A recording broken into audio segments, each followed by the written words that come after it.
Ito ang aking pangako, pag-ibig na di maglalaho.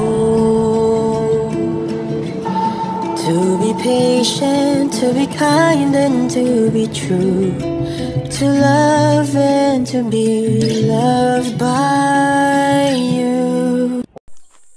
Chika Minute! Grabe, may ganap na naman si Bel Mariano ngayon.